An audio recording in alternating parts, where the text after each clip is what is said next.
Hello everyone, today I am going to explain extreme values and saddle point of a function more than one variable.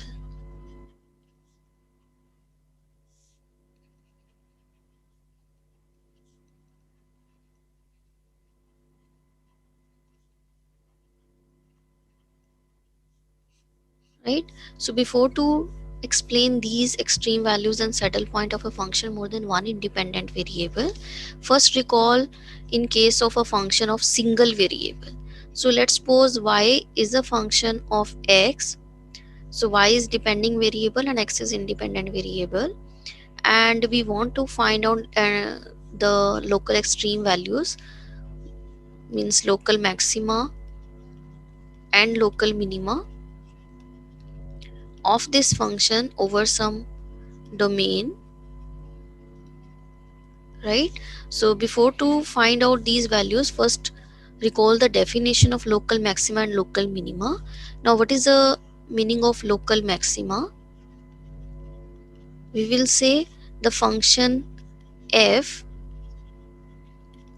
this has local maxima at any point x is equal to a if the value of the function at a is greater than equal to the value of the function at x, where x lying in the neighborhood of a, means x belongs to the open interval a minus epsilon to a plus epsilon, where epsilon is any small positive number.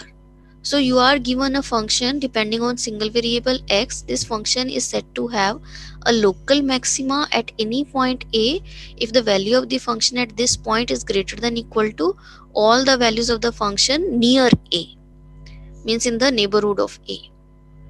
Similarly, we can define the local minima. The function f, this has local minima at x is equal to a if the value of the function at a is less than equal to the value of the function at x, where x lying in the neighborhood of a, right? So if the function at a, the value of the function at a is less than equal to all other values near a, then this will become the local minimum point, and the value of the function is the local minimum value, and we will say the function has local minima at a point x is equal to a, right? Now what do you mean by absolute maxima and absolute minima?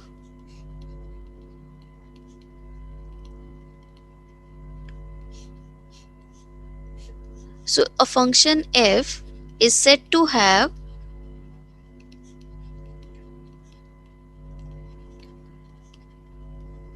absolute maxima at any point a if the value of the function is less than equal to the value of the function at a, and this is true for every point of the domain.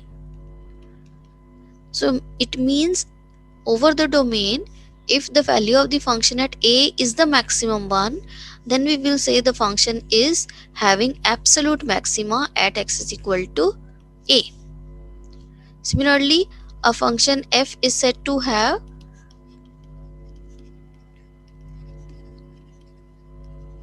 absolute minima at x is equal to a if the value of the function at x is greater than equal to the value of the function at a, and this is true for every point of the domain, means this value is the minimum one, rest all the values in the domain. So now we can extend it to a function of more than one independent variable. So for local maximum, what will be the condition? If a function f is f of x y, this is said to have local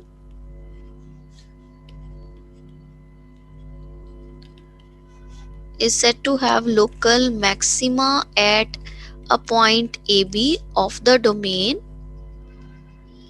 if the value of the function at xy is less than equal to the value of the function at AB, and this is true for every xy lying in the neighborhood of AB.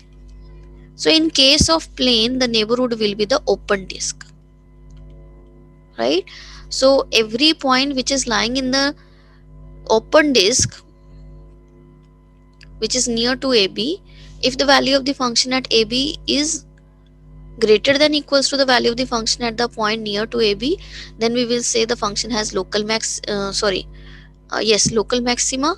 And similarly we can define the local minima if this value f of xy is greater than equal to f of AB, and this is true for every xy lying in the neighborhood of AB.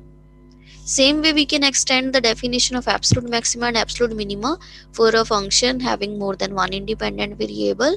We will say this function is said to have absolute maxima at any point AB of the domain if f of x y is less than equal to f of AB for every xy belonging to the domain. So it means over the domain, if f of the AB is the maximum value, rest all the values in the domain, then this will become the absolute maxima. Same way we can define the absolute minima, right? So what is the absolute maxima in a case of a function having two variables? So the condition will be f of AB should be greater than equal to rest all the values of the function in the domain, right? Similarly, absolute minima will be that value of the function which is less than equal to rest all the values of the domain. So this is a minimum value uh, of the domain, and this is a maximum value of the domain, right? Now just see in case of single variable, since we know that whenever a function has, if a function f has local maxima or local minima at some point, some interior point, let's suppose C of the domain, let's suppose this is our domain in case of a function of single variable. So if your function has local maxima and local minima at some interior point of the domain, and if f dash exists at C, then f dash C will be 0. So in a case of single variable, if any function has the local maxima at some point C, interior point of the domain, and if the derivative exists at this point, then the tangent is parallel to x-axis, means the derivative at this point will be 0. So this is the first derivative test for local maxima or minima in case of a function of single variable. Now we can extend it to a function of more than one independent variable. So what will be the theorem? The theorem says that, and this is the first derivative test for local maxima and local minima. So this theorem says that if f of xy, this has local maxima or local minima at some interior point AB of the domain, and if the partial derivatives with respect to each independent variable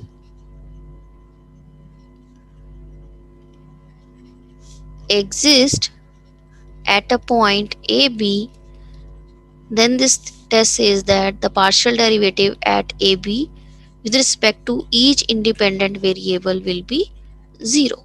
So this is the first derivative test, which is an extension of this theorem for a single variable. If function has local maxima and local minima at any interior point, and if the derivative is defined at that point, then the derivative will be 0, means the tangent is parallel to x-axis. The same way, if you are having a function more than one independent variable, say two variables, and if this function has local maxima or local minima at some interior point of the domain, and if the partial derivatives they exist with respect to each independent variable at this point, then the derivatives will be 0, right? So depending on this, we will have the possible places where the function may have local maxima or local minima. So now what are the possible places? The first, those interior points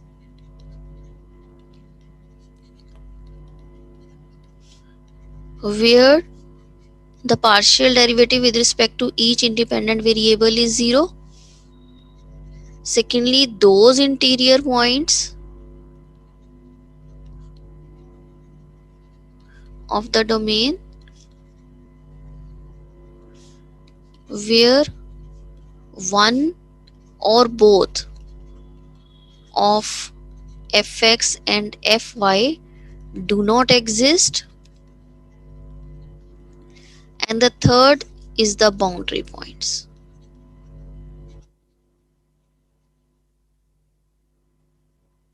So these are the possible places where the function may assume local maxima or local minima. These are those interior points where of the domain where the partial derivatives are 0.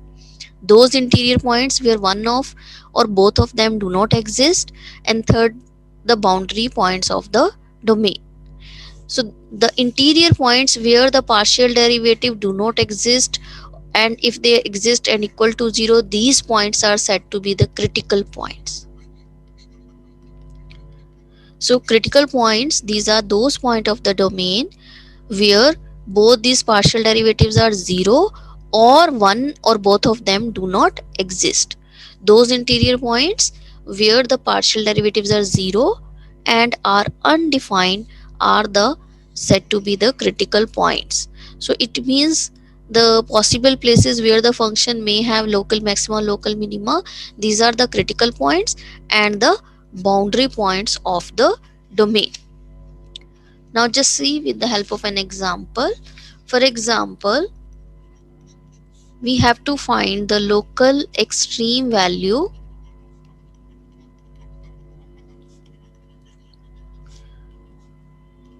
of the function x square plus y square. Now since here domain is not given to us and we know that this function is defined for every xy belonging to R, so the domain set will be R square. Right? So now we have to find out the local extreme values. So we know that what are the possible places. These are those interior points where the partial derivatives are 0 or undefined, and the boundary point. Now since boundary points are not given to us here, so we will consider those interior points where the partial derivative is not defined or defined. So we put it to be 0. So first we find out the partial derivative with respect to each independent variable. So when you find out the partial derivative of this function with respect to x, this comes out to be 2x. With respect to y, this comes out to be 2y. Now since both these partial derivatives exist for every x and y, so we will put this to be 0 to find out the critical point. So when we put this to be 0, we get x is equal to 0 and y is equal to 0. So 0, 0 is the critical point. This is that interior point where the function may assume maxima or minima. Now we need to check whether this function has maxima or minima at this point. Now since we know that x square plus y square, this is always greater than equal to 0 for every x and y belonging to R, right? So this is what, this is nothing but f of xy, and this is what, this is nothing but the value of the function at 0 0. So what we have, the value of the function at 0 0 is less than equal to rest all the values of the domain. So this means, this implies f has absolute minima at the point 0 0, and absolute minimum value of the function is 0 at 0 comma 0, right? So absolute minima, that is same as that local minima. Since we know that every absolute maxima or absolute minima is the local maxima or local minima, but converse need not be true.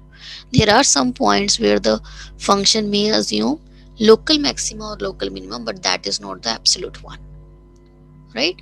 So here this function has absolute minima at 0 0, because the value of the function at 0 0 is less than equal to rest all the values of the function in the domain. Now the next is the definition of saddle point, which is same in case of a single variable. It is the point of inflection. Now what is the point of inflection in a case of single variable? Let's suppose you are having a function of single variable x. We know that what is the point of inflection? It is that point, that critical point, that point of the domain where the concavity changes and the function has tangent line,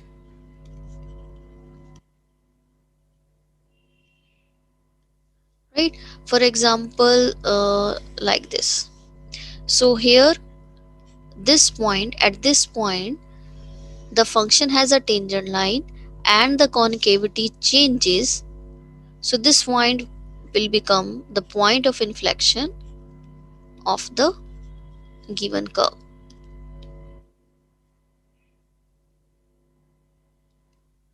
Now just see saddle point in a case of a function more than one independent variable.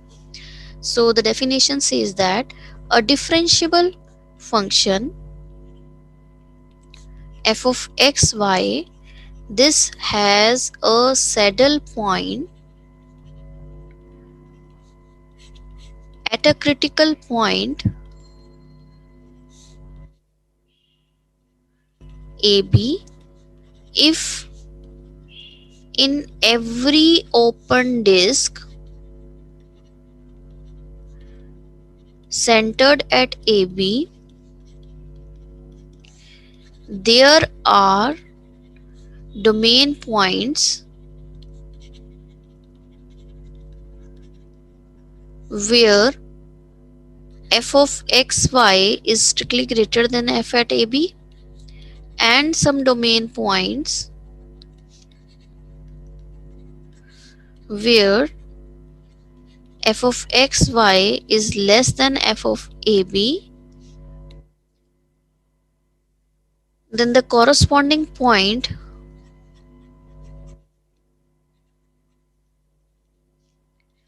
a comma b in the value of the function at AB on the surface z is equal to f of xy. This is called the saddle point of the surface.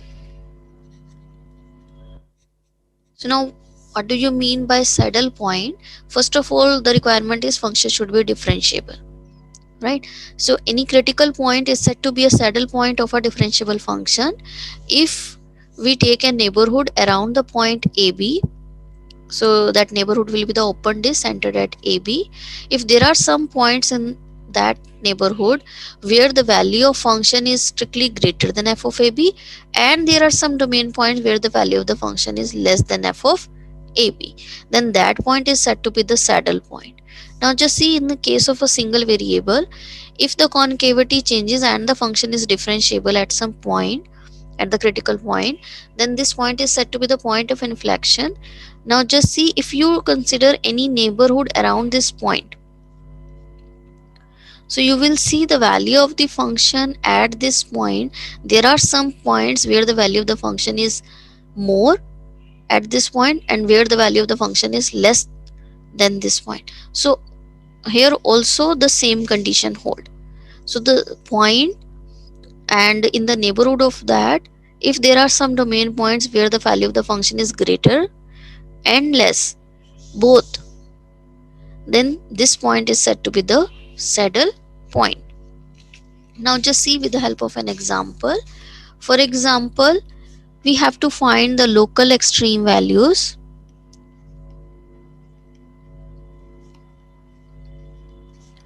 if any of the function f of xy is equal to y square minus x square. Now again this function is defined for all values of x and y, so the domain will be the r square. So we will talk about those interior points where the partial derivatives are 0. So first you find out its partial derivative with respect to x, you will get this is minus 2x, this is 2y, you put it to be 0, we get 0 comma 0 is the critical point.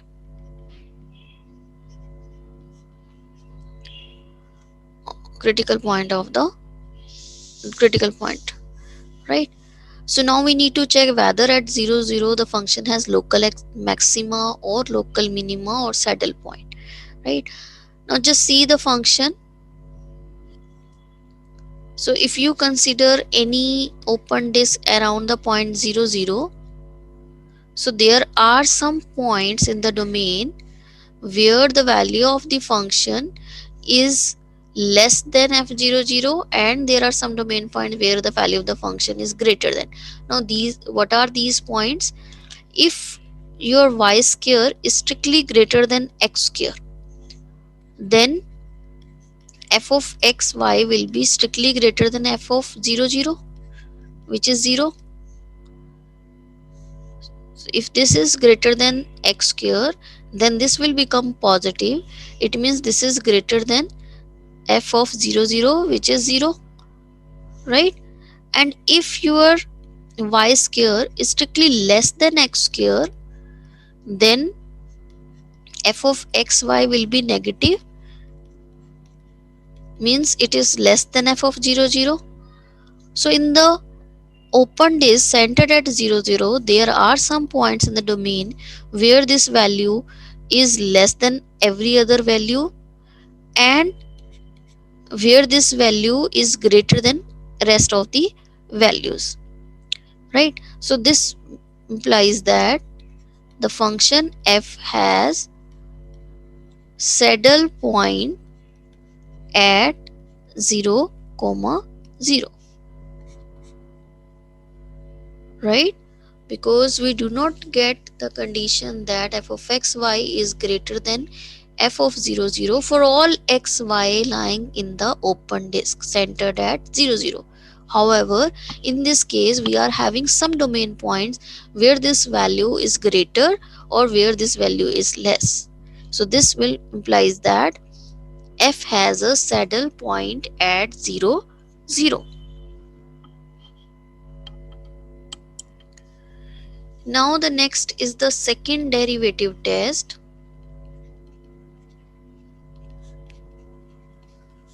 For local extreme values.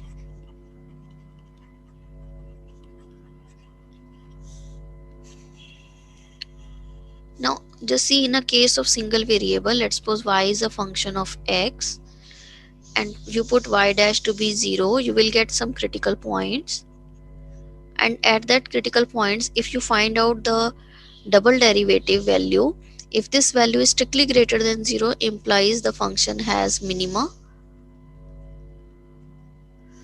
and if this value is less than 0 this implies the f has maxima, right, at the critical point. So this is a second derivative test in case of a single variable. You are given a function with single variable, you first find out the critical point, and at those critical points, if you find out the value of derivative, second derivative, if this value is strictly greater than 0, the function has local minima, and if this value is less than 0, the function has local maxima at those critical point.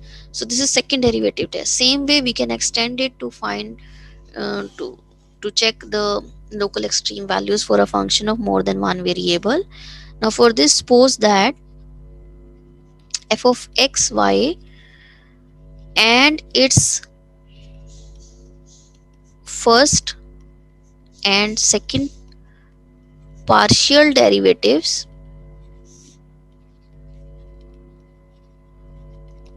let's suppose these are continuous throughout a disk centered at AB, and that the partial derivative of the function with respect to x at AB with respect to y at AB, if it is 0, then f has local maximum value at any AB if this condition holds. The second order partial derivative with respect to x, if it is less than 0, and f of xx, f of yy minus f of xy whole square, if this value is greater than 0 at AB. So there is one more condition, that this should be strictly greater than 0 at AB, and this should be strictly less than 0, then the function has local maxima at the critical point AB. F has local minima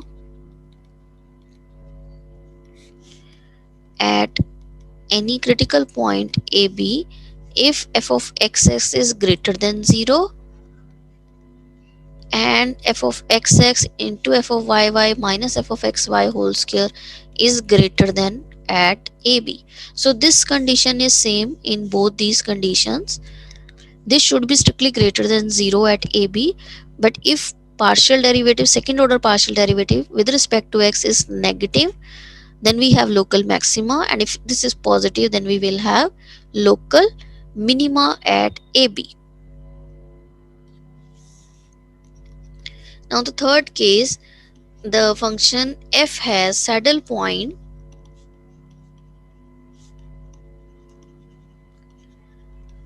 at the critical point AB if f of xx into f of yy minus f of xy whole square is negative at AB. So if this value is negative, whatever the sign of f of xx, whether positive or negative, if this is negative, then the function has saddle point. In the last case, the test is inconclusive if this discriminant f of xx into f of yy minus f of xy whole square, if this discriminant is 0 at any point AB. So in that case, this test is inconclusive. We have to apply the definition and we have to check whether the function has maxima, minima or saddle point.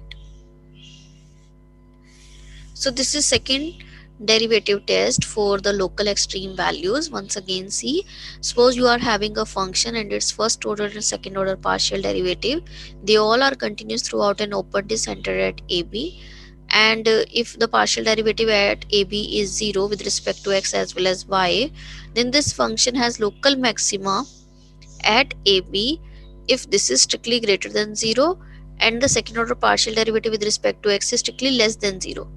Local minima if this is greater than 0 and this is greater than 0. But if this discriminant is strictly less than 0, then the function has saddle point.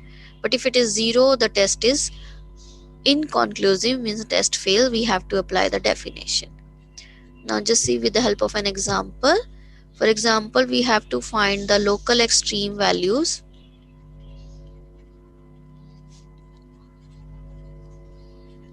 of the function f of xy equals to xy minus x square minus y square minus 2x minus 2y plus 4. Again, the domain is not given, it means it is defined for all values of x and y belonging to R. So first of all, we will find out the critical point by finding partial derivative of function with respect to x and with respect to y. So what is the partial derivative of this function with respect to x? This is y minus 2x minus 2 equals to 0. This is x minus 2y minus 2 equals to 0. So we have two equations in two unknowns. We can simplify these two equations and we can find out the value of x and y.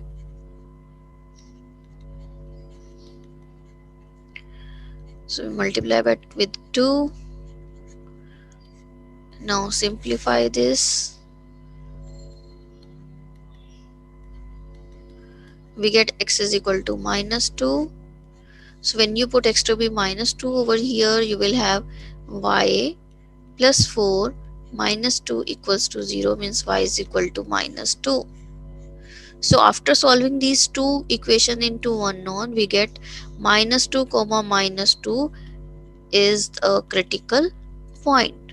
So now we need to check whether the function has local maxima or local minima. So for this we can find out the second order partial derivative. Now what is the second order partial derivative with respect to x? This is minus 2.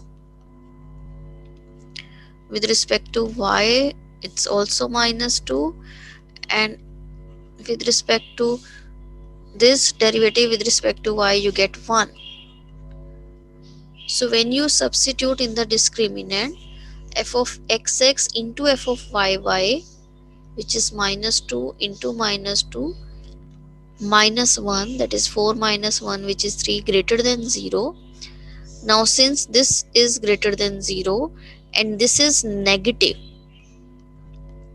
at a point minus 2 comma minus 2, so this implies that f has local maxima at minus 2 comma minus 2, and the value of the function at this point is f of minus 2 comma minus 2 will be, when you substitute and you find out the value of this function, you will get this is 8, right? So once again, see, we are given a function of two independent variables. We first find out the critical points by finding the partial derivative of the function with respect to x as well as y, put it to be 0, simplify this, you will get minus 2 comma minus 2 as a critical point.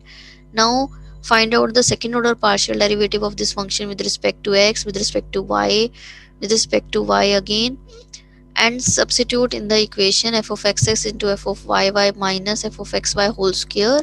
We will have this is 3, which is positive. So this is positive but this is negative, so this implies the function has local maxima at a point minus 2 comma minus 2, and the value of the function at this point is 8.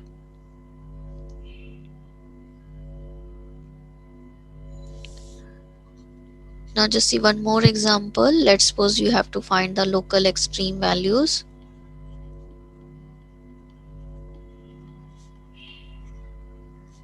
Of f of xy is equal to x into y. So you find its partial derivative, you get this is y. With respect to y, you will get this is x, you put it to be 0. So from here you get 0, 0 is the critical point. Now you find f of xx, this is 0, f of yy, this is 0, f of xy, this is 1. So when you put f of xx into f of yy minus f of xy whole square, when you put over here you get 0 minus 1, which is less than 0. So whenever this value is negative, implies that f has saddle point at 0 comma 0. So in this way we can apply second derivative test for finding the local extreme values of a function more than one independent variable.